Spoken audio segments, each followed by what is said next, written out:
Coming up in this edition of Retro Newsround,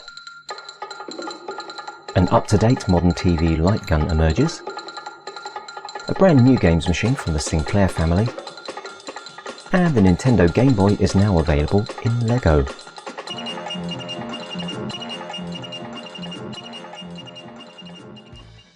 Many of you will remember the G-Con 45 light gun for Sony's PlayStation consoles back in 1997. Also known as the Gun-Con, it allowed you to play shooting games on your home TV, aiming and firing directly at the screen.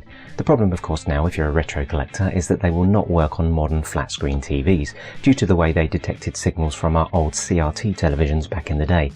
Well, fear not, as there's a new device coming soon which solves this problem. The Game Gun is a plug-and-play device with 4 built-in games straight out of the 1990s PlayStation era. Time Crisis Point Blank and 2 arcade-exclusive games, Steel Gunner 1 and 2, are built into the device, all fully licensed, and there's also an optional foot pedal for those who want an arcade-perfect experience. It's currently available through a Kickstarter campaign, although I wouldn't be surprised if this thing becomes commercially available after the campaign has ended, and there are 3 different pricing options at £70 for the basic package with only Time Crisis built in, £100 for the premium package with a pedal and all 4 games included, and £149 for an extra gun and some bonus collectible goodies. More details can also be found on their official website. In a retro throwback to when Sir Clive Sinclair used to release weird and wonderful products to the UK market back in the 1980s, Sir Clive's nephew, Grant Sinclair, has produced the Gamer Card, a pocket-sized 6.5mm thickness gaming device with a 4-inch IPS display and clickable silicone control pads. This Raspberry Pi compatible device comes with 2 games included, Blue Kid 2 and Astro Blaze DX, with more available through its software launcher including retro emulators and the Pico 8 virtual console service. We're yet to see if this will be a success or failure, however it does appear to have an identity of its own and stands out from the numerous other handheld gaming devices out there at the moment, so it could be worth keeping an eye on. It can be ordered now from the Grant Sinclair product website for £125 plus £10 delivery charge. And while you're there, why not check out Grant's modern take on the Sinclair C5 electric bike, the Iris e-trike, which is going for 10 grand. I wonder if history really does repeat itself. The classic 1978 arcade game Space Invaders is set to be the next retro video game to get the big screen treatment.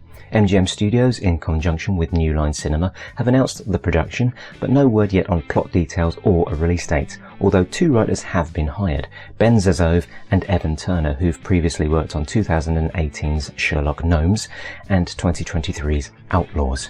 Space Invaders did of course make a relatively recent big screen appearance in 2015 in Adam Sandler's Pixels movie, however this wasn't exactly applauded for its depictions of video game characters.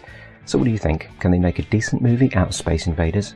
And what kind of story would you come up with about firing missiles at descending rows of alien beings? If you have any ideas, post them in the comments and we can speculate. In 1983, the computer game Manic Miner, written by legendary programmer Matthew Smith, was released for the 8-bit home micros, beloved by many of us who grew up with ZX Spectrums, Commodore 64s and Amstrad CPCs. Well, in a throwback to those 8-bit days, games developer Stephen Smith has released a game called Manic Destruction, which you can download for free with the option of making a donation to support his work. The aim is basically the same as the original. You have to collect all the keys on each level, then make it to the exit. The big difference here though is that you can fire an unlimited amount of grenades to destroy the scenery in order to reach the keys. Each level is a challenge in strategic thinking, with parts of platforms breaking apart and falling down around your head as you fire off your grenades. And although it sounds like a really stupid idea, it's actually great fun, and I've personally spent some hours in this game completing the levels and trying to beat my best times. There's also an online leaderboard you can submit your times into for each level, which gets quite competitive, and a level editor, so you'll have the opportunity to create your own levels and share them with the community. The game works on Windows, Mac OS and Linux computers and is available from Stephen Smith's itch.io page. I remember back in 1992 walking into the arcade backroom in our local video shop, seeing Mortal Kombat for the first time and being blown away by its groundbreaking digitised graphics captured from the movements of real actors.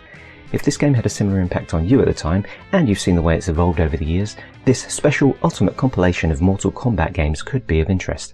The Mortal Kombat Legacy Collection from Digital Eclipse currently has 20 different versions of the game confirmed, including 5 arcade versions, plus home versions from Super Nintendo, Mega Drive, Game Boy, Game Boy Advance, Game Gear, Sega 32X and PlayStation, and all with online multiplayer included. They're also promising more to come, and possibly even more versions added to the collection after release, so this could very well end up being the definitive way to play the most extensive collection of Mortal Kombat games. Mortal Kombat Legacy Collection is scheduled to come out on December the 12th on Nintendo Switch, PlayStation, Xbox and PC platforms, and you can currently visit the Steam page for more details and to see a preview video. Lego's always been fun, and if you have fond memories of the original Nintendo Game Boy as well from 1989, you'll be pleased to hear that the two have combined in this latest product release from the Lego company. The Lego Game Boy is a kit comprising of the console with pressable buttons, 2 game cartridges, 3 lenticular screen inserts with images that change as you move them around, and stands for the console and one of the cartridges. Sadly, it's not a powered working Game Boy, so you won't be able to play any actual games on it. It's just meant to be a Lego build that you have on display, and if you really love Game Boys, I can see this being quite desirable. It's obviously one of those Lego kits that's squarely aimed at big kids, as you can see from the promo shots, and if you are one of those big kids, you'll be able to get your hands on this kit from the 1st of October 2025 for £54.99. The Sega arcade game Shinobi released in arcades back in 1987, a hack-and-slash ninja game where you traverse each level, taking out bad guys and rescuing kidnapped children. The version I had at home was the Sega Master System version, which did quite well for an 8-bit console, but now it's being reimagined and re-released for modern hardware. Shinobi Art of Vengeance is an all-new 2D action platformer from developers Lizard Cube, who recently brought us the Streets of Rage 4 remake, which itself was critically acclaimed. Based on and inspired by the original, Art of Vengeance features gorgeous hand-drawn style graphics and a wealth of additional gameplay upgrades including grappling hooks and gliders. The game is releasing on the 29th of August 2025 and will be available for PlayStation, Xbox, Nintendo Switch and PC for around £25, and there's currently a free demo as well, available to try out for PlayStation, Nintendo and PC. Details can be found on their official website.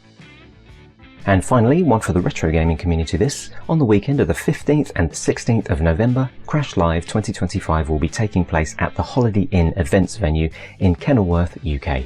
This is a yearly community event predominantly for ZX Spectrum enthusiasts, however many retro systems are also featured, including a selection of free-to-play arcade machines and pinball tables, and a number of famous faces from the retro gaming world will also be present in an official capacity. The event runs from 10 AM to 5:30 PM Saturday and Sunday, and there's hot food available as well as a licensed bar. I managed to get along to the 2023 event 2 years ago, and it was an amazing experience meeting other people with the same passion for retro gaming, trying out all the different machines, and browsing around the various trade tables stocked up with stacks of retro goodies. If you'd like a closer look at last year's event, there's a link in the description to a superb video filmed and uploaded by Spectrum Nez, who I actually bumped into and had a nice chat with at the 2023 event, and you can find a link to his video in the description. Tickets are available online for £22.50 per person or £10 for concessions, and I have a ticket myself for the Sunday event this November, so if you're going, maybe I'll see you there. And that wraps up this 3rd edition of Retro Newsround, so until the next one, thank you for liking and subscribing, and of course, thank you all for watching RetroSteveUK.